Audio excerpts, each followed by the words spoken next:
Hello friends, நம்ம channel பார்த்துட்டு இருக்க எல்லாருக்கும் வணக்கம். நாங்கள் எப்போவுமே ஆடி மாதம் வீட்டுக்கு தேவையான காய்கறி விதைகள், மஞ்சள், இஞ்சி இதையெல்லாம் வாங்கி மாடி தோட்டத்தில் நடுறது வழக்கம்.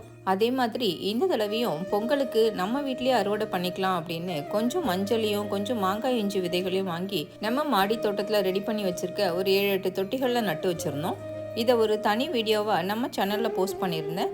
லிங்க் டிஸ்கிரிப்ஷனில் கொடுக்குறேன். இன்ட்ரெஸ்ட் இருக்கவங்க பாருங்கள். இந்த மஞ்சள் இஞ்சி விதைகள் நம்ம உள்ளூர் சந்தைகளிலே கிடைக்கும். அதை தான் வாங்கி நம்ம நட்டு வச்சுருந்தோம். வீட்டு தோட்டம் இருக்கவங்க தரையில் கூட இதை நட்டு வைக்கலாம். நம்ம வீட்டில் இடமில்லாத காரணத்தினால தொட்டியில் நட்டு வச்சுருக்கோம். எப்போவுமே செடிகள் வளர மண் கொஞ்சம் பொல பொலன்னு இருக்கணும். அதனால் தொட்டிகளில் தேங்காய் நார், மண்புழு உரம், தோட்டமண் இதெல்லாம் சம அளவில் கலந்து மண்ணை ரெடி பண்ணியாச்சு. பாருங்கள், நம்ம நட்டு வச்ச மஞ்சளும் இஞ்சியும் எவ்வளோ அழகாக வளர்ந்துருக்கு அப்படின்னு. நம்ம ஆடி மாதம் வச்ச மஞ்சள் கிழங்குகள் நல்லா வளர்ந்து தை மாதம் இந்த அளவுக்கு பெருசாக இருக்குது. மஞ்சள் கிழங்குகள் இந்த அளவுக்கு செழிப்பாக வளர்கிறதுக்கு கிட்டத்தட்ட 6 மாதம் எடுத்துக்குது. நல்ல காற்றோட்டமான சூரிய ஒளி அதிகம் படக்கூடிய இடத்துல இந்த தொட்டிகளை வச்சுருந்தாலே போதும். மற்றபடி இந்த மஞ்சள் இஞ்சி செடிகளுக்கு தனியாக கவனம் செலுத்தணும் அப்படிங்கிற அவசியம்லாம் கிடையாது. தினமும் கொஞ்சம் தண்ணி ஊற்றினாலே போதும். மண்ணில் இருக்க சத்தை வச்சு அதுவாகவே நல்லா வளர்ந்துடும்.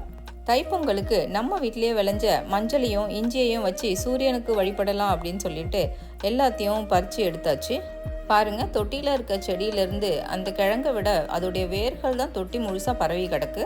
இப்போ நம்ம பார்த்துக்கிட்டு இருக்கிறது மாங்காய் இஞ்சி. இதுவும் மஞ்சளுடைய வெரைட்டி தான்.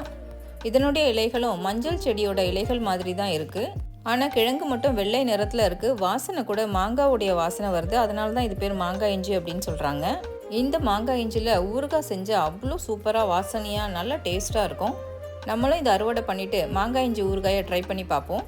பாருங்கள், நம்ம மாடி தோட்டத்தில் தொட்டியில் வச்சுருந்த மஞ்சளும் இஞ்சியும் இந்த அளவுக்கு நமக்கு கிடச்சிருக்கு.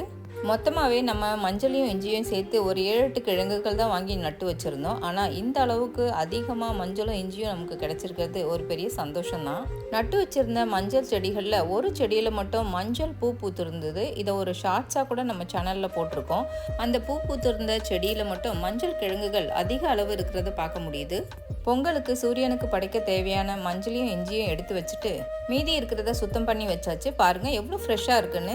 கிட்டத்தட்ட ஒரு 1.5 கிலோ மஞ்சளும் ஒரு 1/4 கிலோ மாங்காய் இஞ்சியும் கிடச்சிருக்கு.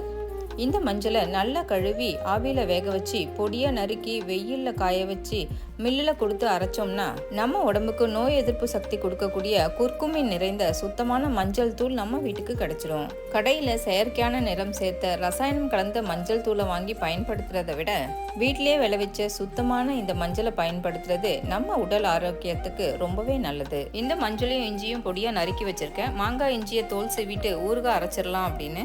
பாருங்கள், இதுதான் மாங்காய் இஞ்சி ஊறுகாய். பார்க்கும்போதே டெக்ஸ்சர் அவ்வளோ சூப்பராக இருக்குது. டேஸ்ட்டும் வாசனையும் மாங்காய் ஊறுகாய் சாப்பிட்ற மாதிரியே இருக்குது. வீட்டில் இருக்க எல்லாருக்குமே இந்த மாங்காய் இஞ்சி ஊறுகாய் ரொம்பவே பிடிச்சிருந்தது.